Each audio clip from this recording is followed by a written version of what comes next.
preface this by saying UNE ePortfolio, my cohort gave Dr. Kramlik just the hardest time with it. We had a cohort with a lot of big personalities, but everyone was telling Dr. Kramlik, oh, we don't want to do this, or they didn't feel like employers were going to look at UNE ePortfolio.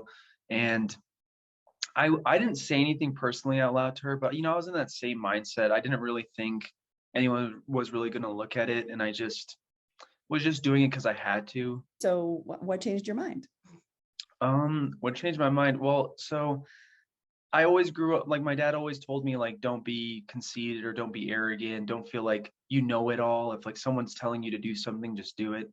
And Dr. Kramlik, Professor Gorin, Professor Bullock, that for the whole year, the whole 16 months really, they've been telling us like, just put it on your resume, work on it. If we were employers, we would be really impressed and stuff like that. And at the final hour, right before I submitted my resume, I just put it on the bottom.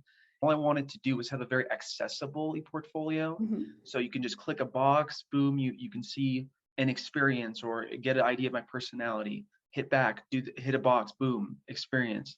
Mm-hmm. So even though mine wasn't so pretty, because I get very frustrated with technology, so I didn't really want to put in a lot of time, but I wanted to make sure it was accessible. And what changed my mind, and it was like I said, it was at the final hour. I just threw it on the bottom, just a link, and I just submitted it. And I didn't like put any additional work into it, but it was accessible and employers could see it. There was only one employer, but it was the only employer that mattered.